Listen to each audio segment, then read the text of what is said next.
What is up, guys? I'm going to be doing the latest chapter of Bleach. Let's just get started. Spoiler alert, I'm sure you guys have already read the chapter. It was a great chapter, I'm not going to lie. Very clean, very simple, very fast paced, to the point where you're like, wow, it's already 20 pages? That seemed like 2 pages. Okay, more like 5 pages, but still. It was very clean cut, and this week's chapter is pretty much divided into 3 fairly simple sections. The last section is the best one, and that's when Kenpachi shows up. And that's what I've been wanting for the last freaking 50 chapters. Like I was saying, and you can watch my previous videos if you want proof, I was pretty much saying, screw all this crap, I want to see Kenpachi. Why? Because I didn't want this endless charade to go on and on where some Shinigami, some no-name Shinigami, no name as in some vice captain or something, to fight some Stern Ritter, and it seems like this constant mini arc thing where it's like a mini battle thing where it's like, okay, the Shinigami goes through this long fight and they eventually defeat the Stern Ritters, because based on the last few fights that seems to be the case. One by one the Shinigami have been coming out on top versus the Stern Ritters. The plot twist is the fact that despite the deaths of the Stern Ritters powers go back to the king, Yuhabak. However, it's like, personally, I don't think that's much of a advantage, because you're just regaining the powers of your children Quincy, and so you're not really gaining any advantage from that. You're just recouping the deaths you lost, which is a slight advantage, I guess. But I guess Yuhabak was banking on the fact that some Shinigami would die so he would absorb their powers, but that really hasn't happened. And the whole fact that the Shinigamis have been surviving is another thing in and of itself, and defeating these Quincy. So it's not so much anymore that whole thing where it's like the Quincy are so much stronger than the Shinigami and there's no chance. More so than that, it's let's get to the final phase. I'll talk about the first 2 phases later. Okay, so Kenpachi has returned, and so far he looks, based on that last panel, he looks pretty much the same, but there's this, the way it's drawn, it seems like there's this certain aura about him.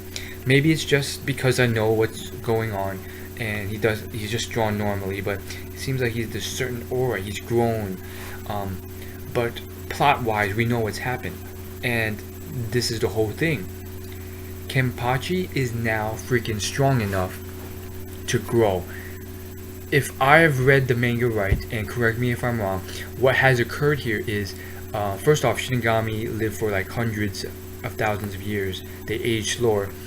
But more so than that, since he was a young one, probably 700, 800 years ago, he subconsciously suppressed his powers because he couldn't find anyone who he could beat. And so he's been the same power level for the last 700 years, up until this single point where he is now, I guess what happened was he had to defeat the old Kenpachi for sure, for him to subconsciously break that seal, and so now he can grow infinitely. And so there's things to note. Remember, he uses these little trinkets to limit himself so that he can make fighting more fun. Now, obviously there's a lot of like backtracking with the author, like making stuff up and then, you know, making it up as he goes, and backpedaling. But long story short, Kenpachi still has his eye patch on in his last panel. So it's like, the thing is, he will take it off if he deems it worthy. But the biggest thing is that I'm very, very excited for the next chapter, because I want to see him grow, because apparently he has been at the same power level for hundreds of years despite all this.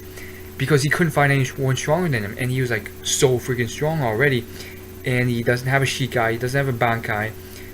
He has all these things limiting him. The eye patch literally sucks Ryatsu from his face, so he weakens himself so he can actually have fun fighting, because no one even compares to him up until now, when he got wrecked by Yuhabak, or the clone of Yuhabak. He wasn't even the real one. So I'm really excited for him. His potential is limitless. I mean, everyone's hyping up Ichigo. Screw Ichigo. I've said this for the last 10 videos, but I really want to see this guy surpass Ichigo. I mean, I just like him as a character in so many more ways. Ichigo's overrated, you know, he's just this standard hero guy. Finally, let's get to the first two phases of this chapter. The first was just a little bit of talk about this girl Shikai. She's definitely playing that role of simple, naive girl who's very simplistic, and at the same time maybe more powerful and smarter than what meets the eye. And then you get the second phase where pretty much it looks like this guy's gonna be owned, and then a new Stern Ritter comes in and says, enough with you trash. And it's very in line with what the Stern Ritter are like. They're ruthless, so they'll kill their own kind if they deem them unworthy. Much like I believe at the very start of Bleach, it was similar to either Shinigami's or something else. Maybe Aizen did that to his own comrades or something. I can't. It was something in Bleach where, or maybe it wasn't even Bleach.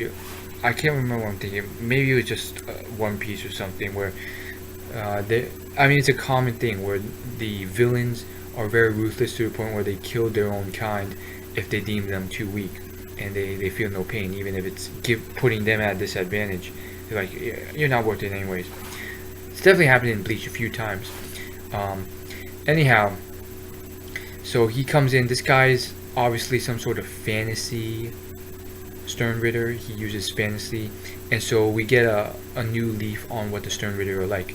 All of them have themes that they believe are the strongest ability or concept in the entire world. This guy lives on fantasy, so based on this chapter, it seems like he implants some sort of fantasy or imagination that's negative in the enemy's mind. They imagine it, or he imagines it, and it becomes reality. I think it's kind of lame that he plays these parlor tricks. If I had that amount of talent, of power, I wouldn't be imagining simple stuff like bones breaking into turning into cookies. That's like parlor trick stuff. I would imagine some crazy stuff, so that might imply that his abilities are limited. But we do get a new leaf of the Stern Ritters where we see these different things.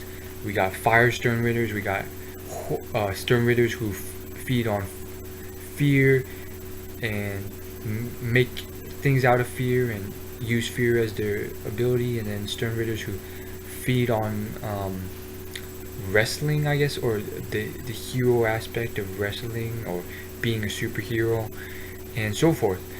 And it seems like these Stern Ritters are almost like characters that have abilities. It's kind of cool. But again, I personally would prefer this charade to end. I would rather not see every single Stern Ritter fight up until eternity. I would just want some blanket statement where we either skip all these or somehow all of them are wiped out and we don't see it. Because I would rather, I mean, it gets boring, like, honestly, unless you can pop out some really, really cool Stern Ritter abilities or something, and only employ the interesting Shinigami, maybe. But as of right now, all I want to see is Kenpachi, which is what seems to be what's going to be served on the plate very soon. Anyhow, leave your opinions on the chapter below. I'll see you in my next video. No one ever comments on my videos anymore, but I still get views, so I'm very confused about that. I wouldn't mind a comment here and there. If not, it's okay. I know you guys are out there. I actually have gotten comments recently, so anyhow, I'll see you guys later. As always, like, favorite, comment, and most importantly, subscribe if you want to see more videos in the future.